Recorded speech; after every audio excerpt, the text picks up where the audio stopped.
السلام علیکم ورحمۃ اللہ وبرکاتہ۔ دوستو، والدین کی اطاعت کیا درجہ رکھتی ہے اور ان کی نافرمانی کا نتیجہ کیا ہوتا ہے، چاہے پھر وہ انسان کتنا ہی نیک کیوں نہ ہو۔ آئیے اس کے تعلق سے ایک واقعے پر غور کرتے ہیں۔ رسول اللہ صلی اللہ علیہ وسلم فرماتے ہیں کہ ہم سے پچھلے امت میں ایک نیک شخص تھے۔ ایک مرتبہ ہوا یوں کہ جریج اپنی نماز میں تھے۔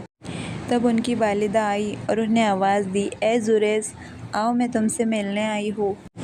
جریج نماز پڑھ رہے تھے جو کہ نفل نماز تھی۔ انہوں نے سوچا کہ نماز مکمل کر کے ہی والدہ سے جا کر مل لیتا ہوں، لیکن نماز ختم ہونے تک والدہ ناراض ہو کر چلی گئی۔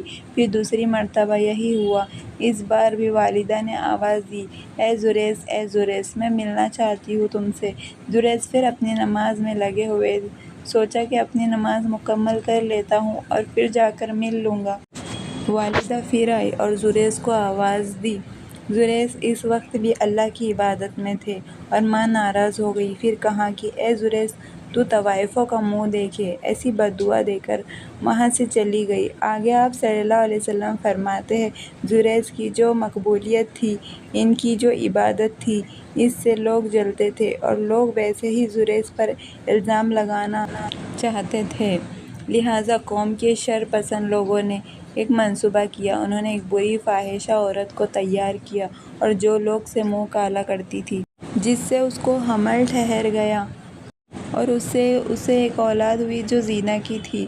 جب اس کو ایک اولاد ہوئی تو عورت نے لوگوں سے کہا کہ یہ اولاد جریج کی ہے۔ جب بستی میں یہ بات چلی تو لوگوں نے آ کر جریج کو بے تحاشا مارنا شروع کر دیا، حتیٰ کہ اس کا گرجا بھی توڑ دیا، اور مارتے مارتے اسے بادشاہ کے پاس لے گئے۔ جب وہاں پوچھا تو جریج نے کہا کہ بتاؤ تو صحیح، کیوں مارتے ہو؟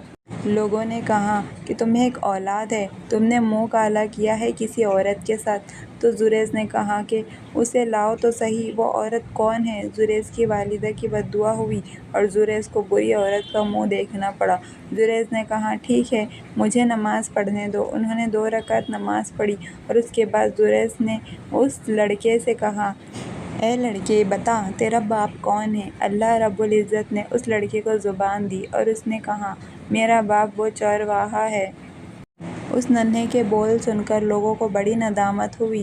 اس چرواہے کو سزا دی گئی اور لوگوں نے کہا کہ اے جریج، چاہو تو تمہارا گرجا ہم واپس بنا دیتے ہیں، وہ بھی سونے کا۔ جریج نے کہا، نہیں، سونے کا نہیں، مجھے جیسا تھا ویسا ہی بنا کر دے دو۔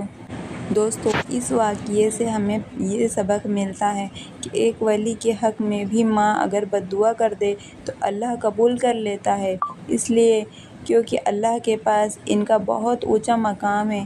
یہ دعا دے تو قبول، بددعا دے تو قبول، چاہے آپ کی شخصیت کچھ بھی رہے۔ سبحان اللہ۔ دوسرا سبق یہ پتہ چلتا ہے، ایک معمولی سی لرزش جو جریج سے ہوئی، اس کا اتنا عظیم نقصان انہیں ہوا۔ اللہ رب العزت نے اتنی بڑی آزمائش میں ڈال دیا جریج کو۔ یہ ان کی بالکل بھی معمولی سی غلطی تھی۔ اللہ رحم کرے، ایسی غلطی تو آج ہم میں سے کون نہیں کرتا۔ ہمارے والدین 1000 مرتبہ آواز دیتے ہیں لیکن پھر بھی ہم انہیں نظر انداز کرتے رہتے ہیں۔